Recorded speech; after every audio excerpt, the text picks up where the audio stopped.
Hello दोस्तों। अपन continue कर रहे हैं सीजीपीएससी का भूगोल। पिछले कुछ वीडियोस में हम लोगों ने भू आकृति की शुरुआत की थी। भू आकृति का अर्थात मतलब होता है फिजियोग्राफी, यानी कि अपन आसान शब्दों में हम लोग समझें तो भू अर्थात होता है भूगोल से संबंधित, और आकृति मतलब होता है उसके क्या क्या फीचर्स होते हैं, क्या क्या कैरेक्टरिस्टिक्स होते हैं। तो यदि किसी भी क्षेत्र के हम लोग भूगोल के संबंधित कोई क्राइटेरियाज या फीचर्स को डिस्क्राइब करेंगे, को दर्शाएंगे, तो उसे कहा जाता है भू आकृति। तो पिछले कुछ वीडियोस में हम लोगों ने उत्तरी मैदान, उत्तरी पर्वत यानी कि जो ग्रेट माउंटेन है, जो हिमालयास के नाम से हैं, ग्रेट हिमालयास। उसके बाद हम लोगों ने द नॉर्थ इंडियन प्लेन, इसके भी भू आकृतिक क्षेत्रों के बारे में पढ़ लिया था। इसके अलावा हम लोगों ने राजस्थान के जो रेगिस्तान है उसकी भी भू आकृति को पढ़ा था, जिसमें हमने पढ़ा था कि राजस्थान का जो रेगिस्तान है दो भागों में विभाजित है। पश्चिम दिशा का जो रेगिस्तानी इलाका है उसे कहा जाता है मरुस्थली, जिसका मतलब हम लोगों ने देखा था मृत भूमि से होता है।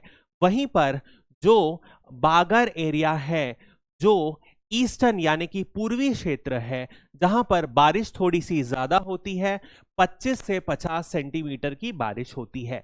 यहां पर हम लोगों ने यह भी देखा था कि क्योंकि यहां थोड़ी सी बारिश ज्यादा होती है तो यहां पर क्या होती है, वन में जो वनस्पति में जो होती है घास ज्यादा डोमिनेट करती है। इसी वजह से हम लोगों ने देखा था गुजरात और राजस्थान के क्षेत्रों में जो दुधारू गायें हैं वो ज्यादा मिलती हैं, और यहाँ मेजर दूध प्रोड्यूस करने वाले क्षेत्र हैं। अब उसी को कंटिन्यू करते हुए आगे बढ़ेंगे अपन भू आकृति के क्षेत्र में, जहां पर दो मेजर और टॉपिक बचे हैं। उसके बाद भू आकृति का टॉपिक जो है हमारा खत्म हो जाएगा। तो इसमें सबसे पहला जो अपन खत्म करेंगे वो है प्रायद्वीपी पठार, अर्थात इसे इंग्लिश में बोला जाता है पेनिनसुलार प्लेट्यू। और उसके बाद हम लोग इसके आसपास वेस्टर्न घाट, ईस्टर्न घाट करेंगे, और उसके आसपास जो समांतर जो है वेस्टर्न प्लेन्स और ईस्टर्न कोस्टल प्लेन भी करेंगे। सारे को डिटेल में पढ़ेंगे।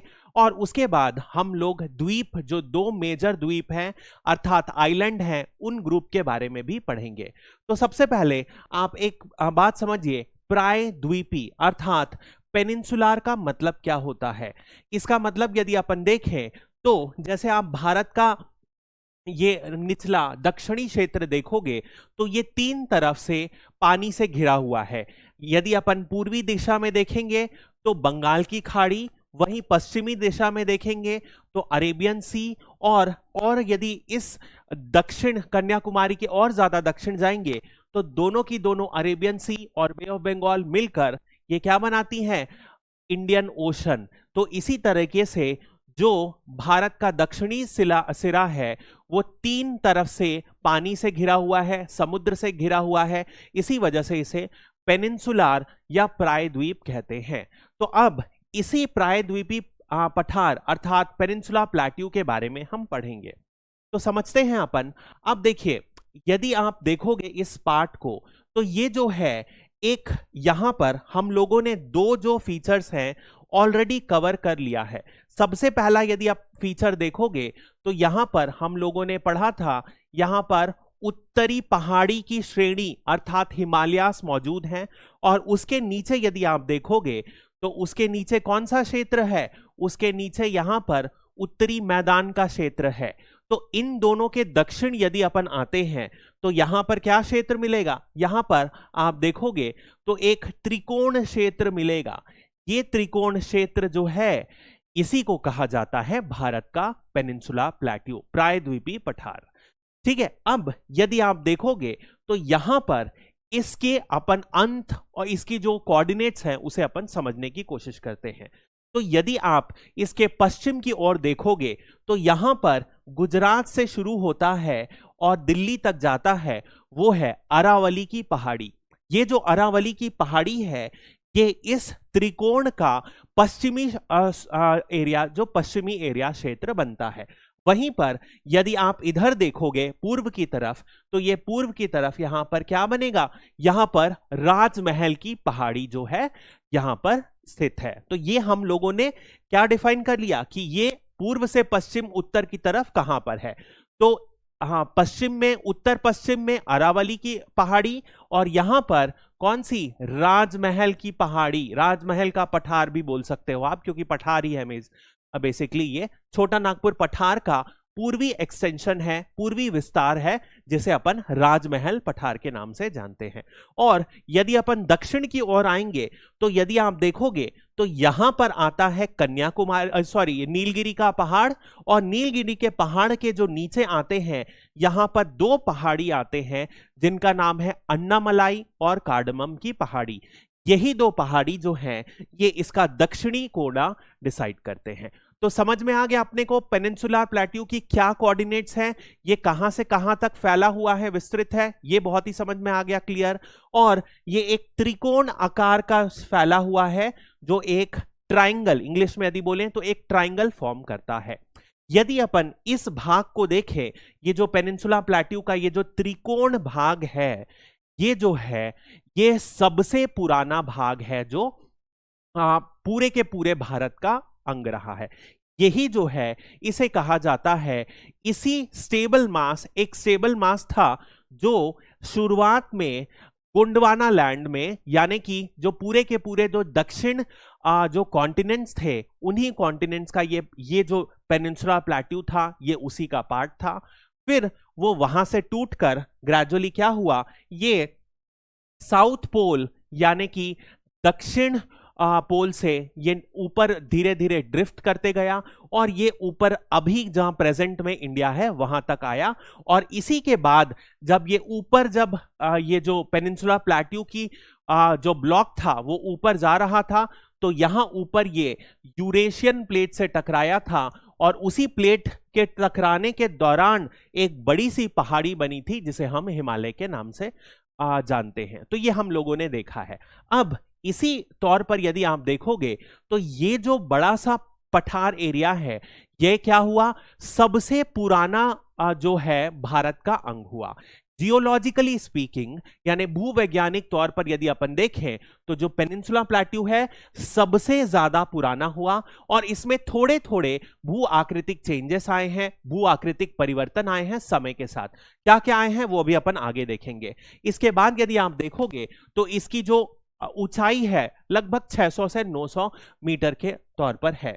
एक जो महत्वपूर्ण बात है जो आप लोगों को समझना चाहिए वो ये है कि ये जो त्रिकोण है, ये इसका एक विस्तार उत्तर पूर्वी इलाके, यानी कि ये जो मेघालय प्लेट्यू दिख रहा है, मेघालय का पठार, उस पर भी पाया गया है। तो हुआ ऐसा था, जब यदि आप ये जब पठार, जो ये जो प्लेट्यू है, ये जब टकराया और हिमालय का फॉर्मेशन हो रहा था, तब ये पूरा का पूरा जो पूर्वी कोस्ट था, पूर्वी तट था, वो मेघालय तक जाता था। पर जैसे ही दोनों प्लेट का, इधर पेनिनसुलर प्लेट्यू का और ऊपर यूरेशियन प्लेट का, दोनों में तकरार हुई, कोलिजन हुआ, तो क्या हुआ, मेघालय प्लेट्यू वाला जो एरिया है वो टूटकर अलग फेंका गया, और यहां पर एक गड्ढा बन गया। इस गड्ढे को कहा जाता है माल्डा गैप।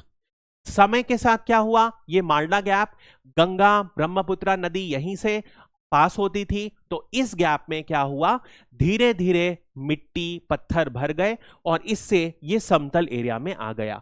तो आज की जो गैप है वो भर चुकी है। लेकिन ये जो मेघालय प्लेट्यू है ये एक्चुअली में पेनिनसुलर प्लेट्यू का ही पार्ट है, प्रायद्वीपीय पठार का ही पार्ट है, बट ये जब हिमालय का पर्वत बन रहा था तो ये टूट गया था और ये अलग हट गया था। तो ये आपको ध्यान में रखना है, पढ़ेंगे अपन।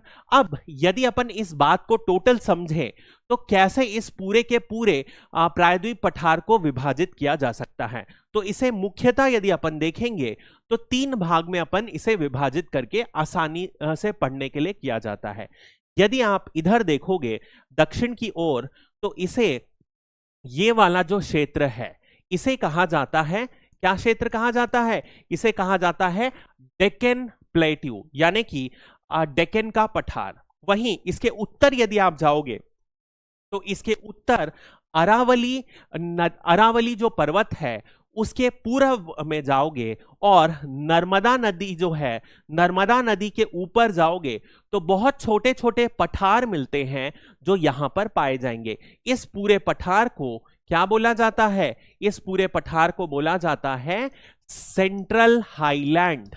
ठीक है, तो ये दो मेजर पढ़ लिया। इसके बाद यदि आप देखोगे, एक जो हम लोगों ने ऑलरेडी पढ़ लिया है वो है मेघालय प्लेट्यू या शिलोंग प्लेट्यू भी इसे कहते हैं, शिलोंग का पठार।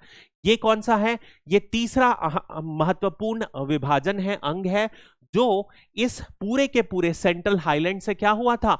टूटकर अलग हो गया था जब हिमालय का गठन हुआ, फॉर्मेशन हुआ। तो ये आपको ध्यान रखना है। तो 3 मेजर विभाजन से अपन पढ़ेंगे ये पूरे के पूरे पेनिनसुला प्लेट्यू को। वो क्या है? सबसे पहले ये जो लाल में है ये है डेक्कन का पठार, जो ब्लू में है वो है सेंट्रल हाईलैंड, और पेनिनसुला प्लेट्यू अपन ने देख ही लिया। इसके बाद अपन और ज्यादा इसमें डेप्थ में जाएंगे, पर ये जो मोटे मोटे डिवीजन है, विभाजन है, आपको अभी तक समझ में आ गया होगा। नेक्स्ट अपन बात करते हैं, सबसे पहले यही जो 3 विभाजन है हम लोगों ने बताया, ये जो है ये है डेक्कन का पठार, ये है सेंट्रल हाईलैंड, और सेंट्रल हाईलैंड ये पूरा है, और ये मेघालय प्लेट्यू है। ठीक है, नेक्स्ट यदि अपन बात करते हैं, सबसे पहले अपन बात करेंगे डेक्कन प्लेट्यू के बारे में। तो डेक्कन प्लेट्यू जैसे कि अपन ने देखा एक बहुत ही बड़े क्षेत्र में फैला हुआ है, जहां पर ये देखो महाराष्ट्र का स्टेट तो इंक्लूड होगा ही, साथ ही साथ तेलंगाना होगा, कर्नाटक होगा, इसके अलावा छत्तीसगढ़ का जो दक्षिण जिले में एरिया में, दक्षिण क्षेत्र में दंडकारण्य का जो पठार पड़ता है वो भी इसी का भाग है। तो जल्दी से अपन समझते हैं थोड़ा सा ये बना कैसे, इसके बारे में कुछ कुछ पढ़ते हैं ताकि अपन लिख सके। तो सबसे पहले आप समझो डेक्कन का पठार मतलब क्या होता है। तो डेक्कन का पठार हम लोगों ने क्या देखा, एक बहुत ही बड़ा सा क्षेत्र है जो नर्मदा नदी के दक्षिण में स्थित है, जो अलग अलग राज्यों में, ये महाराष्ट्र, कर्नाटक, तेलंगाना और छत्तीसगढ़ में भी फैला हुआ है। ये हम लोगों ने देखा। अब यदि आप देखोगे जो महाराष्ट्र में फैला हुआ है उसे कहलाते हैं महाराष्ट्र का पठार। डेक्कन में ये सारे डेक्कन पठार के ही पार्ट हैं। कर्नाटक में जो फैला हुआ है उसे कर्नाटक का पठार, छत्तीसगढ़ के दक्षिणी इलाके में जो है उसे दंडकारण्य पठार, और तेलंगाना का पठार। यदि आप इसकी एवरेज हाइट देखोगे तो 1 किलोमीटर के आसपास जो है ये नीचे दक्षिण की तरफ इसकी ऊंचाई है, वहीं उत्तर की तरफ यदि आप देखोगे तो इसकी ऊंचाई जो है कम है। कुल मिलाके इसकी जो एवरेज ऊंचाई है 600 से 1000 मीटर के बीच पर आती है। तो ये तो बहुत ही बात समझ में आती है, क्योंकि हमने जो पेनिनसुला प्लेट्यू की हाइट पढ़ी वो कितनी पढ़ी? 600 मीटर के आसपास है। यदि जो पठार एरिया जो ओवरऑल प्लेट्यू से रहेंगे, ज्यादा ऊंचे रहेंगे ओवरऑल एरिया से, इस वजह से इसकी हाइट 600 से तो ज्यादा होगी ही होगी। ये बात तो अपने को समझ में आनी ही चाहिए। अब यदि आप देखोगे तो एक चीज आप देखो, यहां पर बहुत सारी नदियां बहती हैं। तो यदि आप देखोगे यहां पर गोदावरी नदी बहती है, यहां महानदी बहती है, कृष्णा नदी, कावेरी नदी, और नीचे बहुत सारी नदी है। तो ये सारी नदी कहां से निकल रही हैं? निकल रही हैं पश्चिम से, और ये बह रही हैं पूर्व की ओर। यानी कि इस क्षेत्र की अपन ढलान समझे, स्लोप समझे, तो वो कैसी है? ये है पश्चिम से लेकर पूर्व की तरफ। यानी कि पश्चिमी जो इलाका है ये ज्यादा ऊंचा है, पूर्वी इलाका जो है नीचे है। इसीलिए सारी नदियां जो हैं बंगाल की खाड़ी की ओर बह रही हैं। ये बात तो अपने को समझ में आएगी। नेक्स्ट यदि अपन बात करें, इसमें महाराष्ट्र प्लेट्यू एक बहुत ही इंपॉर्टेंट, अपन इसके बारे में बात करते हैं। देखिए जो महाराष्ट्र का प्लेट्यू है ना, वो आपको समझने के लिए ये जो पूरा का पूरा एरिया जो महाराष्ट्र का है ये वाला, यहां पर एक लावा निकला था जो क्रिटेशियस युग में निकला था। क्रिटेशियस युग में क्या हुआ था? क्रिटेशियस युग अर्थात क्रिटेशियस एरा में इस क्षेत्र में यहां पर एक लावा निकला था बड़ा सा, और इस लावा से क्या हुआ, ये बहुत सारा मैग्मा निकला। वो मैग्मा क्या हुआ, पूरे के पूरे महाराष्ट्र एरिया में फैल गया। इसी लावा से जो पदार्थ निकला वो क्या था, बसाल्टिक पदार्थ था, यानी कि उसका केमिकल कंपोजिशन था जो बसाल्टिक था। और यही जो बसाल्टिक पदार्थ है, जब इससे आगे इस बसाल्टिक पत्थर से आगे मिट्टी बनी तो उस मिट्टी को ब्लैक सॉइल उससे बनी। अब आज की डेट में यदि आप महाराष्ट्र का जब अपन मिट्टी पढ़ेंगे, सॉइल पढ़ेंगे, तो देखेंगे अपन पूरे के पूरे महाराष्ट्र एरिया में कौन सी सॉइल है, ब्लैक सॉइल पाई जाती है। ये सॉइल जो है कॉटन उगाने के लिए, शुगर केन यानी गन्ना उगाने के लिए बहुत ही ज्यादा उचित सॉइल होती है। इसी वजह से आप देखोगे महाराष्ट्र में कॉटन, शुगर केन, बहुत ही ज्यादा कपास और गन्ना की खेती बहुत ज्यादा होती है। आज की डेट में गेहूं की खेती भी होने लग गई है, बट सबसे ज्यादा जो उचित खेती के लिए ब्लैक सॉइल होती है वो है गन्ना और कपास यानी कॉटन, ये दोनों के लिए होती है। तो ये किस लिए बन पाई, यहां पर ब्लैक सॉइल क्यों बन पाई, क्योंकि यहां पर हुआ क्या था, लावा निकला था क्रिटेशियस युग में। उस लावा से जो चट्टान बनी वो बसाल्टिक थी, यानी कि बसाल्ट उसमें ज्यादा पाया जाता है। और जब भी बसाल्टिक चट्टान से जो मिट्टी बनती है उसे ब्लैक सॉइल कहा, उससे ब्लैक सॉइल बनती है। इसी वजह से ये हुआ। तो ये आप लिख सकते हो, महाराष्ट्र प्लेट्यू के बारे में आप सब कुछ लिख सकते हो। यदि अपन इसकी ढलान की बात करें तो ढलान की भी आप बात कर सकते हो। इसकी जनरल ऊंचाई की बात करें तो वही जो ऊंचाई अपन सब तरफ लिख रहे हैं 600 से 800 मीटर, उसी के बीच में आप लिख सकते हो। एवरेज जो ऊंचाई है 600 मीटर के आसपास है, ये आप लिख सकते हो। यदि अपन कर्नाटक प्लेट्यू की बारे में बात करें तो कर्नाटक प्लेट्यू फिर से देखो, जो एवरेज जो ऊंचाई रहेगी वो सबकी 600 से 900 मीटर के आसपास ही रहेगी। यदि आपको याद नहीं है तो 600 मीटर यदि आप मेंस की परीक्षा में लिखोगे तो कोई भी आपको गलत नंबर नहीं दे सकता। 600 मीटर पूरे के पूरे पेनिनसुला प्लेट्यू के लिए सही रहेगा। इसके अलावा इसका जो सबसे ऊंची जो चोटी है वो है मुलंगिरी, मुलंगिरी जो कि बाबा बूदन हिल्स में पाई जाती है। जब अपन मिनरल्स पढ़ेंगे तो मैं वहां आपको बताऊंगा बाबा बूदन जो हिल्स है वो लोहे के लिए बहुत ही ज्यादा फेमस है। यहां पर बहुत ही अच्छी क्वालिटी का जो लोहा है वो पाया जाता है। देखेंगे अपन second most best type of जो लोहा है यहां पर पाया जाता है। अब यदि आप इस कर्नाटक प्लेट्यू को देखोगे तो ये जो कर्नाटक का पठार है ये दो भाग में इसे विभाजित किया जा सकता है। जो उत्तरी भाग है उसे कहा जाता है मलनाद, और वहीं पर जो दक्षिणी भाग है इसे कहा जाता है मैदान। मैदान मतलब क्या होता है, समतल क्षेत्र, प्लेन एरिया। यानी कि जो मैदानी क्षेत्र है वो कर्नाटक के पठार में दक्षिणी क्षेत्र है जो बिल्कुल समतल भूमि है। वहीं पर यदि आप उत्तरी भाग में देखोगे कर्नाटक के पठार में तो क्या होगा, एक बहुत ही ज्यादा उबड़ खाबड़ पाया गया है, पठार वाला इलाका है, पठार वाला क्षेत्र है, इसे कहा जाता है मलनाद। इसी वजह से आप देखोगे यदि आप बैंगलोर कर्नाटक की आबादी देखोगे तो ज्यादा आबादी समतल एरिया में मैदान वाले क्षेत्र में पाई जाती है। ये जो मैदान वाला क्षेत्र है यहीं पर आपको इसका जो कैपिटल है बेंगलुरु, यहीं पर मैदान वाले क्षेत्र में पाया जाता है। तो समझ में आ गया महाराष्ट्र प्लेट्यू, डेक्कन प्लेट्यू। इसके बाद तेलंगाना प्लेट्यू भी ऐसे ही यदि आप देखोगे तो इसकी हाइट भी 500 से 600 मीटर रहेगी। और यदि आप देखोगे यहां पर बहुत सारी नदी जो हैं, नदी का पूरा प्रणाली बहती है जिसमें मुख्यतः आप देखोगे गोदावरी, कृष्णा और पन्ना नदी, पेन्नूर नदी बहती है। ठीक है, तो ये जो है आपको थोड़ा मोड़ा पता होना चाहिए क्योंकि आजकल सीजीपीएससी बहुत ज्यादा डेप्थ में पूछ रहा है, इसीलिए मैं आपको थोड़ा सा डेप्थ में करा रहा हूं। प्री के पर्पस से भी, मेंस के पर्पस से भी थोड़ा थोड़ा हमको पता करना जरूरी है क्योंकि ये हमारा भारत है। थोड़ी बहुत जानकारी यदि अपन को एक्स्ट्रा भी कवर करे तो वो हमारे को एग्जाम के सेंस से जरूर मदद करेगा। नेक्स्ट यदि अपन बात करते हैं, अब अपन बात कर रहे हैं घाट्स के बारे में, यानी कि पश्चिमी घाट और पूर्वी घाट के बारे में। तो सबसे पहले मैं आपको समझाता हूं घाट है क्या। यदि आप देखोगे तो यहां पर अभी हम लोगों ने देखा था एक त्रिकोण है, एक ट्रायंगल है जिसे पेनिनसुला प्लेट्यू के नाम से कहा जाता है। अब इन दोनों प्लेट्यू के तरफ जो इसके किनारे हैं यहां पर एक घाट है, यानी कि एक पहाड़ जैसा स्ट्रक्चर है जिसे अपन जो पश्चिम में पाया जाता है उसे पश्चिम घाट कहते हैं, जो पूर्व में पाया जाएगा उसे पूर्वी घाट कहते हैं। तो वेस्टर्न घाट और ईस्टर्न घाट्स ये जो है पेनिनसुलर प्लेट्यू के दोनों तरफ पाया जाता है। ये बात आपको समझ में आ गई। इसी को कहा जाता है वेस्टर्न घाट और ईस्टर्न घाट।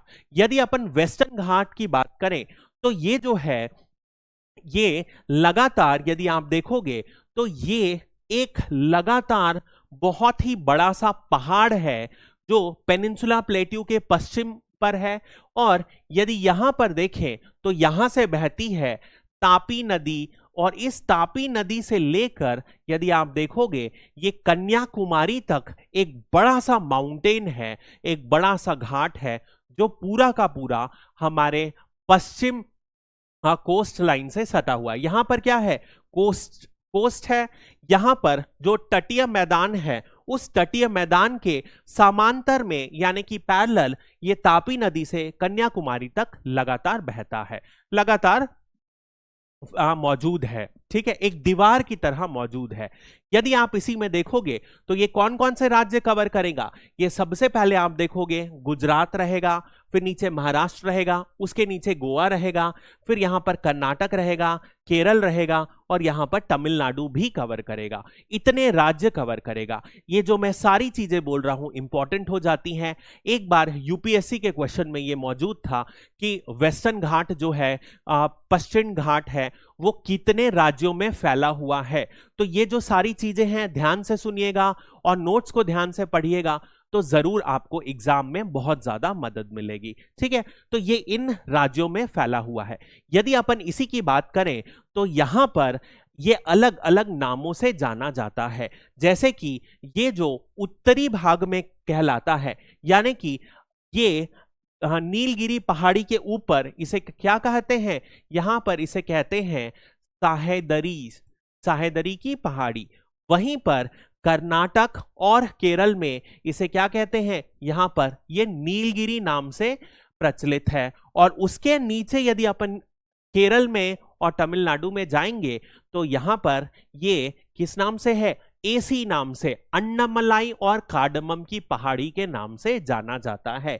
तो आपको समझ में आ गया, एक बड़ी सी पहाड़ी है जिसे अलग अलग राज्यों में अलग अलग नाम से कहा जाता है। उत्तरी क्षेत्रों में इसे सहायदरी, उसके बाद यदि आप देखोगे तो इसे नीलगिरीस, कर्नाटक और यहाँ केरल के उत्तरी भाग में इसे नीलगिरी के नाम से कहलाया जाएगा, और दक्षिण केरल में इसे किस नाम से कहलाया जाएगा, इसे कहलाया जाएगा अन्नामलाई और कार्डमम नाम से कहलाया जाएगा। ये बात समझ में आ गई। तो ये है पूरा का पूरा वेस्टर्न घाट।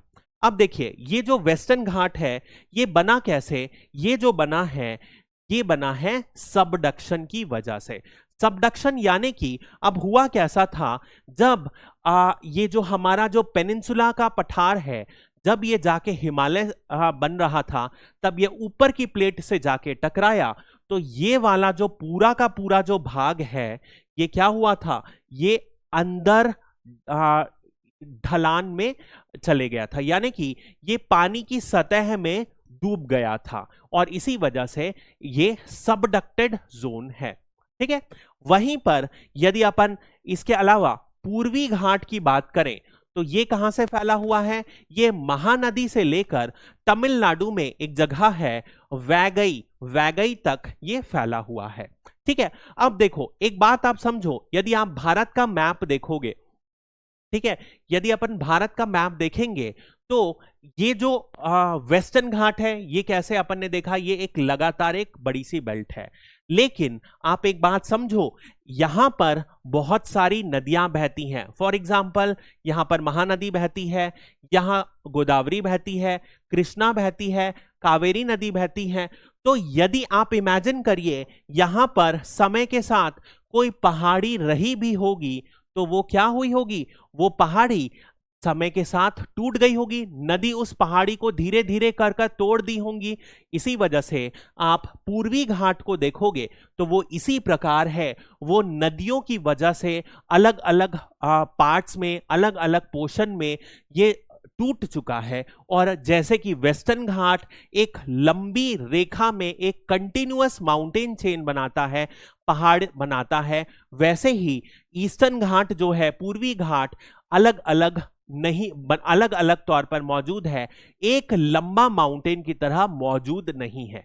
ये आपको समझना पड़ेगा, ठीक है। क्यों है? क्योंकि नदियां ने इस पहाड़ी को धीरे धीरे करके तोड़ दिया है और अलग अलग भागों में विभाजित कर दिया है। और इनफैक्ट दक्षिण की तरफ यदि आप देखोगे तो यहां तो बहुत ही कम ऊंचाई पाई जाती है, और सबसे ज्यादा जो ऊंचाई पाई गई है वो उड़ीसा में महेंद्रगिरी है, एक चोटी है, उस चोटी में सबसे ज्यादा ऊंचाई पाई गई है।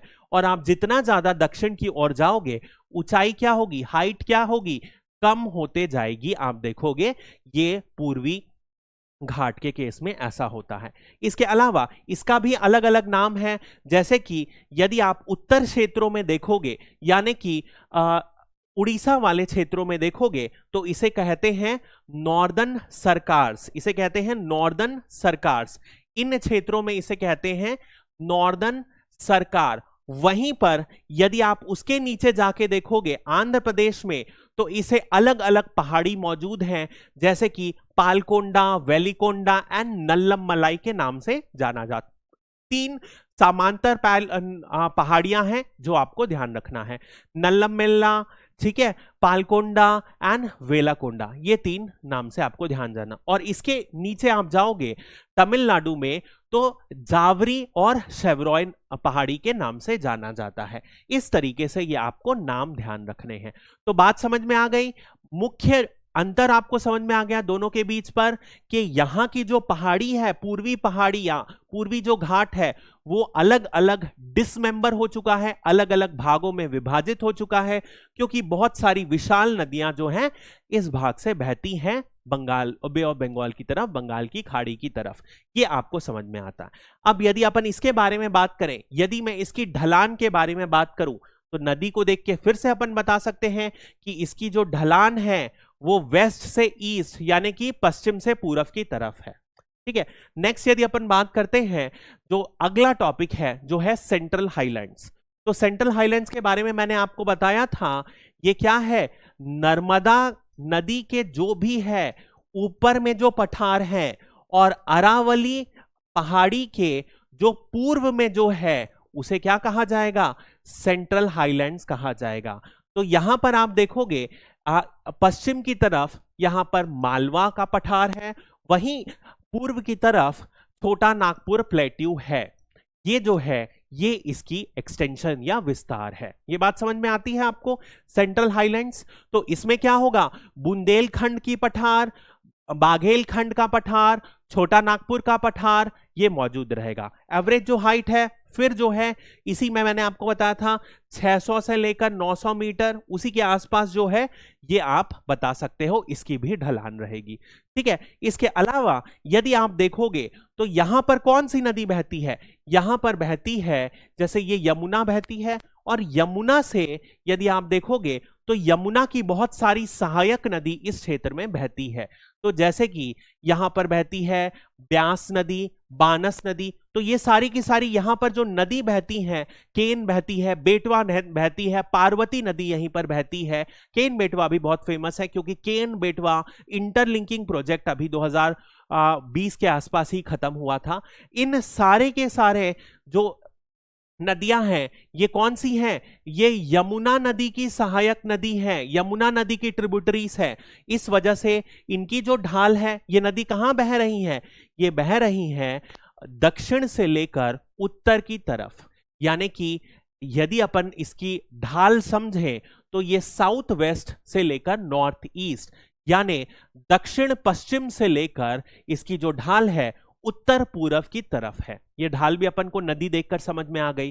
तो ये जो है सेंट्रल हाईलैंड्स है, ठीक है। आई होप ये भी समझ में आ गया होगा। अब आखिरी जो टॉपिक अपन बात करेंगे वो है मेघालय प्लेट्यू, जिसे अपन नॉर्थ ईस्टर्न या उत्तर पूर्वी पठार भी कहते हैं। अब उत्तर पूर्वी पठार में यदि आप देखोगे तो हम ऑलरेडी बता चुके हैं कि जब हिमालय का क्या हुआ, हिमालय का फॉर्मेशन हो रहा था, तब ये जो उस कॉलिजन की वजह से क्या हुआ, ये पूरा का पूरा जो शिलोंग प्लेट्यू है, शिलोंग का जो पठार है, वो टूटकर अलग हो गया। और इन दोनों के बीच में क्या हुआ, ये शिलोंग का पठार और राजमहल जो यहाँ का पठार है, दोनों के बीच में यहां पर क्या हो गया, एक गैप आ गई जिसे अपन माल्डा गैप कहते हैं। और ये गैप बाद में ब्रह्मपुत्रा और गंगा नदी के एल्यूवियम से, यानी कि जो डिपॉजिट्स हैं, जो पत्थर मिट्टी लाए, उससे ये भर दी गई। ये अपन ने ऑलरेडी कर लिया। इसके अलावा यदि आप देखोगे, इस बेसिकली इस यहां पर जो है अलग अलग छोटे छोटे पहाड़ हैं। तो यहां छोटी छोटी चोटियां हैं, गारो, खासी, जंतिया। तो ये जो पहला है उसका नाम है गारो, दूसरा तीसरे का नाम है खासी और तीसरे का नाम है जंतिया की पहाड़ी। यहां पर जो जनजाति रहती हैं उन्हीं के नाम से ये क्या है, ये तीनों पहाड़ियों के नाम है। और यदि अपन देखें तो आसाम में एक और पहाड़ी है चौथे नंबर की, जिसे कहा जाता है करबी अंगलोंग। ये चारों पहाड़ें जो है ये हिमालय का पार्ट नहीं है, ध्यान रखिएगा। ये इसी जो पेनिनसुला प्लेट्यू है उससे ये विभाजित हुआ और ये उत्तर पूर्वी राज्यों में जाकर ये फैला हुआ है। तो ये बात आपको समझ में आ जानी चाहिए अभी तक, ठीक है। नेक्स्ट यदि अपन बात करते हैं, इसी के साथ ये हमारा जो पूरा का पूरा पेनिनसुला प्लेट्यू है वो खत्म हो जाता है। इसके बाद अपन बात करेंगे कोस्टल प्लेन्स की, यानी कि तटीय मैदान की। अब जो भी अपन ने घाट पढ़ा, ये जो घाट हैं, घाट के आसपास जो तट की ओर जो एक प्लेन एरिया है, तटीय क्षेत्र है, ये जो पश्चिम में रहेगा इसे पश्चिमी तटीय मैदान कहा जाएगा, और जो पूरब में रहेगा उसे क्या कहा जाएगा, इसे पूरब तटीय मैदान कहा जाएगा। तो ये भी बिल्कुल जो घाट है, घाट के समांतर पैरेलल रहेंगे और जो समुद्र है उसके पैरेलल ये मौजूद रहेंगे, एक प्लेन क्षेत्र, एक तटीय मैदान, ठीक है। अब यदि अपन इसी में समझते हैं तो इस जो पूरे के पूरे जो तट है, कोस्टल एरिया है, उस कोस्टल की जो लेंथ है, यानी कि समुद्री तट की लंबाई जो है 7,517 किलोमीटर है, ये ध्यान रखिएगा, ठीक है। ये अपन अंडमान एंड निकोबार देखेंगे अभी और लक्षद्वीप को मिला लेते हैं, तब जाके इतनी लेंथ होती है, इतनी लंबाई होती है। ये कितने 13 राज्यों में फैला हुआ है। तो देखते हैं अपन 13 राज्यों और यूनियन टेरिटरीज का मतलब क्या होता है। यदि आप देखोगे गुजरात से लेकर ये वेस्ट बंगाल तक पूरे के पूरे राज्यों में फैला हुआ है। जितने भी तटीय राज्य रहेंगे सभी में आप देख लो, यहां पर गुजरात, महाराष्ट्र, नीचे आओगे तो गोवा, कर्नाटक, केरल, तमिलनाडु, आंध्र प्रदेश, उड़ीसा, वेस्ट बंगाल। यहां पर जो सेंट्रल टेरिटरीज हैं उसको हमने छोड़ दिया, वो भी आएंगी। तो यहां पर डामन एंड दीव आएगा, ठीक है, यहां पर आएगा पुडुचेरी, तो ये सब भी मौजूद रहेंगी। और यहां पर अंडमान एंड निकोबार, यहां पर लक्षद्वीप। तो टोटल जो है कुल मिला के 13 हो जाएंगे। अब इस यदि अपन आप इसे देखोगे तो ये जो पश्चिम की तरफ रहेंगी, ये कौन सा रहेगा, ये हो जाएगा वेस्टर्न कोस्टल प्लेन, पश्चिमी तटीय मैदान। वहीं पर पूरब की तरफ कौन सा हो जाएगा, पूर्वी तटीय मैदान, eastern coastal state, coastal plain, ठीक है। अब यदि अपन देखें तो इसे अलग अलग नाम से किया गया है। जैसे कि यदि आप गुजरात में देखोगे तो उत्तरी गुजरात में इसे कहा जाता है कच्छ का प्लेन, कच्छ का मैदान। नीचे आप देखोगे तो ये जो पेनिनसुला एरिया है, इस रीजन को कहा जाता है कथियावड़ पेनिनसुला। ये भी 3 तरफ से नदियों से, पानी से सराउंडेड है, घिरा हुआ है, इसीलिए इसे कथियावड़ पेनिनसुला कहते हैं। और ये जो प्लेन एरिया है, कोस्टल एरिया है, इसे कथियावड़ प्लेन एरिया कहते हैं, कथियावड़ कोस्ट कहते हैं। यदि अपन मुंबई और गोवा का देखेंगे तो उसे कोंकण कहते हैं। कर्नाटक यदि आप देखोगे तो उसे कन्नड़ कोस्ट कहते हैं। यदि केरल का जो आप कोस्ट देखोगे तो उसे मालाबार मैदान कहते हैं या मालाबार कोस्ट।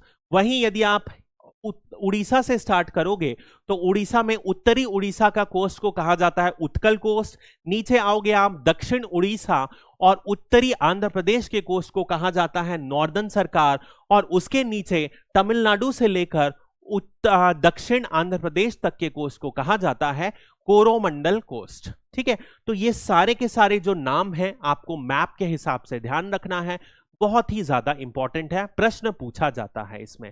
ठीक है, तो कच्छ, कठियावाड़, कोंकण, कन्नड़, मालाबार, कोरोमंडल, नॉर्दर्न सरकार और फिर फाइनली उत्कल कोस्ट, ये सारे के सारे नाम आपको ध्यान रखना है। नेक्स्ट यदि अपन बात करते हैं, इससे अपन सबसे पहले पश्चिमी तटीय मैदान के बारे में बात करते हैं। तो देखो हुआ क्या था, ये वाला जो मैदान है, ये पूरा का पूरा जो इलाका है, यहां पर क्या हुआ था, सबमर्जेंस हुआ था, यानी कि ये क्या हुआ था, जलमग्न हो गया था, ये पानी के अंदर डूबा हुआ क्षेत्र है। अब यदि यहां पर बेसिकली होता क्या है, यदि ये सबमर्ज्ड कोस्ट रहता है यानी कि जलमग्न क्षेत्र रहता है, तो होता क्या है, दो तरीके से बेसिकली कोस्ट होते हैं, या तो एक होता है सबमर्ज्ड कोस्ट और दूसरा होता है इमर्जेंट कोस्ट। ऐसा मैं इसलिए लिख रहा हूं, यानी कि ये देखेंगे अपन आगे, तो ये जो ईस्टर्न कोस्ट है, पूर्वी कोस्ट है, ये इमर्जेंट कोस्ट है, वहीं पर जो पश्चिमी कोस्ट है वो है सबमर्जेंट कोस्ट। अब सबमर्ज्ड कोस्ट क्या होता है कि ये जो है ये पानी में धीरे धीरे जलमग्न हुआ है, डूबा हुआ है। अब यदि पानी में डूबा हुआ है तो बेसिकली क्या होता है, यहां पर जो बंदरगाह होते हैं यानी कि पोर्ट होते हैं, उनके लिए बहुत ही ज्यादा अच्छा होता है। क्यों अच्छा होता है, क्योंकि जैसे यहां पर मान लीजिए कोई पोर्ट का इलाका है, जब ग्रेजुअल जलमग्न होगा तो क्या होगा, बड़ी बड़ी जो शिप्स रहती हैं वो जा सकती हैं। इसके अलावा जो इसके इनलेट्स रहते हैं वो क्या होते हैं, एक प्रोटेक्टेड हार्बर का फॉर्मेशन दे सकते हैं। तो बहुत ज्यादा डेप्थ में जाने की जरूरत नहीं है, बट बेसिकली इसका मतलब यही होता है। अब ये कहां से फैला हुआ है, तो अभी हमने देखा ये फैला हुआ है कच्छ से लेकर, ये कौन सा इलाका है, कन्याकुमारी तक फैला हुआ है। ठीक है, और यदि आप देखोगे तो ये जो है यहां पर इन एरियाज में जो है ये काफी पतला रहता है, नैरो रहता है। वहीं पर जो महाराष्ट्र और कर्नाटक वाले क्षेत्र हैं, यहां ये 10 से 15 किलोमीटर तक ये चौड़ा रहता है। ठीक है, अगला यदि अपन बात करते हैं ईस्टर्न कोस्टल प्लेन यानी कि पूर्वी तटीय मैदान, ये जो है अब ये क्या रहेगा, इमर्जेंट कोस्ट रहेगा। इमर्जेंट कोस्ट रहेगा तो आप एक बात समझो कि यहां पर अभी हम लोगों ने देखा था, ये वाला अपन ने पढ़ा था जब, तो यहां पर बहुत सारी नदियां रहती हैं। तो नदियां जो रहती हैं वो क्या करेंगी, बहुत सारा यहां पर अपने जितने भी पदार्थ हैं वो यहां पर जमा करेंगी। तो जमा करेंगी तो क्या होगा, धीरे धीरे जो प्लेन रहेगा वो बढ़ते जाएगा। इसी वजह से जो आप पूर्वी का जो कोस्टल एरिया है, पूर्वी का तटीय मैदान है, वो बहुत ज्यादा चौड़ा, बहुत ही ब्रॉड रहता है। और यहां पर आप देखोगे एक जो फीचर पाया जाता है वो है डेल्टा पाया जाता है। सारी नदी, चाहे वो गंगा हो, चाहे ब्रह्मपुत्रा हो, महानदी हो, कृष्णा हो, गोदावरी हो, कावेरी हो, सारी की सारी नदी डेल्टा बनाती हैं। तो जब ये डेल्टा बनाती हैं यानी कि जितनी भी मिट्टी बालू रहती है समुद्र तट के, समुद्र पर मिलने के पहले वो सारी बालू मिट्टी को ये छोड़ देती हैं, और इसी वजह से क्या हो रहा है, ये बहुत चौड़ा होते जा रहा है क्योंकि यहां पर मिट्टी जमा होते जा रही है। वहीं पर यदि आप वेस्टर्न कोस्टल प्लेन में देखोगे तो ये बहुत ही पतला है। क्यों पतला है, क्योंकि कोई भी बड़ी नदी नहीं है। तो यही जो है मेजर अंतर है। इसके अलावा यदि आप देखोगे ये कहां से, गंगा के डेल्टा से फिर से कन्याकुमारी तक ये फैला हुआ है, और बहुत सारे डेल्टा यहां पर पाए जाते हैं। इसके बाद अपन इसके बाद अपन बात करते हैं आइलैंड ग्रुप की, जो आखिरी है भू आकृति में पढ़ने के लिए अपने लिए, और उसके बाद इस टॉपिक भू आकृति का पूरा टॉपिक जो है खत्म हो जाएगा। इसमें अपन पढ़ेंगे आइलैंड्स यानी कि द्वीप के बारे में। तो यदि अपन द्वीप के बारे में पढ़ें तो दो मेजर ग्रुप हैं। एक है जो पाया गया है बंगाल की खाड़ी में, बे ऑफ बंगाल में, इसे कहा जाता है अंडमान एंड निकोबार आइलैंड। और दूसरा जो है अरेबियन सी में पाया गया है, जिसे अपन कहते हैं लक्षद्वीप के नाम से अपन जानते हैं, अभी बहुत ज्यादा न्यूज में है। तो अब देखो, ये जो अंडमान एंड निकोबार आइलैंड है, इसके बारे में अपन थोड़ा सा समझते हैं। सबसे पहले इसकी जो एक्सटेंट है, विस्तार है, ये सब आपको याद होना चाहिए। तो ये 6 डिग्री से लेकर 14 डिग्री नॉर्थ तक इसका अक्षांश है, ये तो आपको पता ही होना चाहिए, याद ही होना चाहिए। 92 डिग्री से लेकर 94 डिग्री इसका देशांतर है, ये भी अपने को याद होना चाहिए। इसी में हम लोगों ने देखा था जो भारत का सबसे ज्यादा दक्षिणी जो पॉइंट है, इंदिरा पॉइंट, वो कहां पर आता है? वो अंडमान एंड निकोबार में ही आता है, ये हम लोगों ने पढ़ा था। अब देखो यहां पर इस जो आइलैंड है, ये जो द्वीप है, यदि आप इसे देखोगे अच्छे से तो यहां पर आपको एक चीज गौर से ध्यान दीजिए। यहां पर एक जो आइलैंड है वो है अंडमान आइलैंड, और जो दूसरा आइलैंड है वो है निकोबार आइलैंड। ये जो दोनों आइलैंड है, द्वीप है, ये 10 डिग्री जो है अक्षांश, उस 10 डिग्री अक्षांश से ये 2 आइलैंड विभाजित है। ठीक है, तो उत्तरी भाग में 10 डिग्री अक्षांश के ऊपर आता है अंडमान आइलैंड, और दक्षिण में आता है निकोबार आइलैंड, निकोबार द्वीप। और यदि आप इस पूरे को देखोगे तो ये जो पूरा का पूरा है, ये एक तरीके से, इस तरीके से देखो, ऐसा एक चेन दिख रहा है। तो ये एक माउंटेन है जो म्यांमार में, जो इस माउंटेन का नाम है वो है अराकन योमा। ये जो माउंटेन है ये म्यांमार में माउंटेन है। जब हिमालय बना, जो पूर्वांचल बना, हम लोगों ने पूर्वांचल पढ़ा है, उसी का विस्तार म्यांमार में अराकन योमा से है, और अराकन योमा का जो दक्षिणी जो विस्तार है वो अंडमान एंड निकोबार आइलैंड है। तो आपको समझ में आ गया कुल मिला के अंडमान एंड निकोबार आइलैंड कैसे बना? जब भारत की मतलब कि इंडो ऑस्ट्रेलियन प्लेट, भारतीय प्लेट और यूरेशियन प्लेट टकरा रही थी, उसी टकराहन के दौरान क्या बना? हिमालय बना, और उसी समय क्या हुआ? ये अंडमान एंड निकोबार आइलैंड भी बना। यानी कि ये कौन सा है? ये एक तरीके से पर्वतमाला है, ये हिमालय का ही जो पूर्वांचल है उसी का दक्षिणी विस्तार है, ये आपको समझना है। तो ये जो पूरा का पूरा जो माउंटेन है ये आपको समझ में आ गया। इसके अलावा, इस चेन के अलावा यदि आप देखोगे तो यहां पर छोटी सी एक और पैरेलल रेंज है जिसे अपन कहते हैं रिची आर्कियोपोलॉजी। आर्कियोपोलॉजी यानी कि द्वीपों का समूह। आप देखो यहां पर बहुत छोटे छोटे द्वीप हैं, ये देखो यहां पर छोटे छोटे बहुत सारे द्वीप हैं, इसी को कहा जाता है द्वीप समूह, रिची आर्कियोपोलॉजी। ठीक है, द्वीप समूह। तो यहां पर बहुत छोटे छोटे द्वीप आपको मिलेंगे, जैसे कि रॉस द्वीप, Ross island, Havelock island. Havelock island बहुत ज्यादा फेमस है, यदि कोई आप लोगों में से गया होगा तो यहां पर स्नॉर्कलिंग होती है, बहुत ही सुंदर सुंदर यहां पर कोरल रीफ्स पाई जाती हैं, बहुत ही सुंदर आइलैंड है हैवलॉक आइलैंड। नील आइलैंड यहीं पर है। अभी इन सारे आइलैंड्स को प्रधानमंत्री मोदी जी ने रीनेम कर दिया है, तो इनके नए नाम भी आप जरूर देखिएगा। तो ये जो है ये रिची आर्कियोपोलॉजी है। और यदि आप देखोगे तो यहीं पर इस अंडमान ब्लॉक के आसपास 2 छोटे छोटे वॉल्केनो हैं, जिसमें में से एक वॉल्केनो आता है नारकोंडम, और दूसरा जो आता है वो है बैरन आइलैंड, यानी कि ये ज्वालामुखी हैं। और मैं आपको बता दूं, ये ज्वालामुखी अभी भी, जो बैरन आइलैंड है, जो बैरन ज्वालामुखी है, ये भारत की एकमात्र एक्टिव ज्वालामुखी है, जिसमें लेटेस्ट में 2018 में जो ज्वलनशील पदार्थ है अर्थात मैग्मा और लावा बाहर निकले थे।